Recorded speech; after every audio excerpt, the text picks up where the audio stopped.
મિત્રો નમસ્કાર।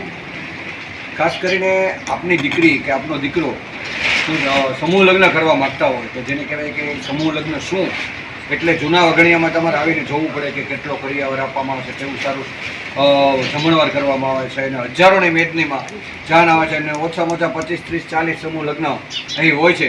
તો એમની તારીખ ખૂબ સરસ રાખવામાં આવી છે। 1/1/2026 એટલે કે 2026 વર્ષ જે આવે એમનો પહેલો દિવસ। તો માનો ને અત્યારે બુકિંગ ચાલુ છે, પહેલાના ધોરણે બુકિંગ ચાલુ છે। તો બાપુ પાસેથી માહિતી મળી। બાપુ શું છે સમૂહ લગ્નની માહિતી? સમૂહ લગ્નની માહિતી છે કે સર્વજ્ઞાતિ નથી, બરાબર બરોબર, અને એક તારીખ, બરોબર, અને 2026 એટલે નોંધણી ચાલુ છે। જે કોઈ ભાઈ બહેન નોંધાવાના હોય તો તાત્કાલિક ધોરણે નોંધાવી દે, બરાબર। પછી ગરીબ માણસની દીકરી હોય અને મા બાપ વગરની દીકરી હોય તો એમના માટે આપણે શું ફી ને વગેરે વગેરે એની કોઈ જાતની ફી નથી। વિના મૂલ્યે મા બાપની દીકરી હોય તો એને વિના મૂલ્યનું લગ્ન કરી આપીએ, બરાબર।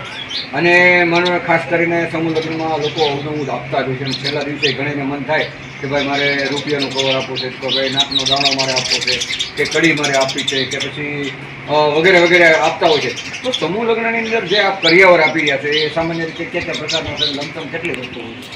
લમસમમાં 70 થી 80 વસ્તુ આપી છે। અને જો કે મારા કોઈ પણ ભીખ તો માગવી નથી પડતી। મારા સેવકગણ બધા કે અમે આલી મને ફોન કરી કહે કે બાપુ જે કાંઈ વસ્તુ ઘટતી હોય એ પૂરી કરી, બરાબર।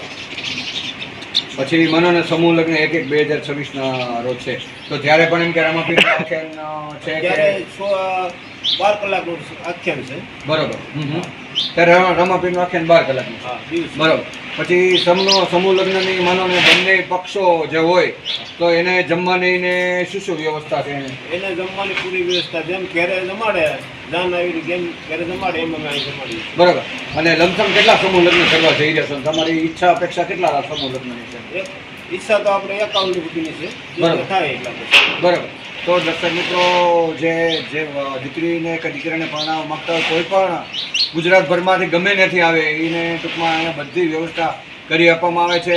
અને જેને કહેવાય કે કોઈ જાતનો નફો જોતો નથી, દીકરાના આશીર્વાદ જ જોઈએ છે। હાવ નોમિનલ ફી છે, તમે એટલા રૂપિયામાં એક મંડપવાળાનું બિલ ન થાય એટલા રૂપિયામાં તમારા દીકરીના લગ્ન થાય।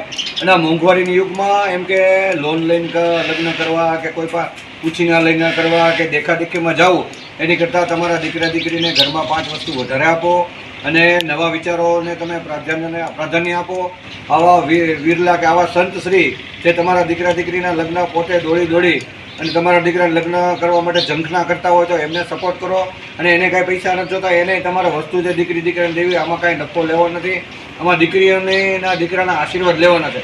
જો ચોક્કસથી સમૂહ લગ્નમાં જોડાવા માગતા હોય અને સારા વિચારો સાથે સમૂહ લગ્નમાં જોડાવા માગતા હોય તો ચોક્કસથી બાપુનો સંપર્ક કરો।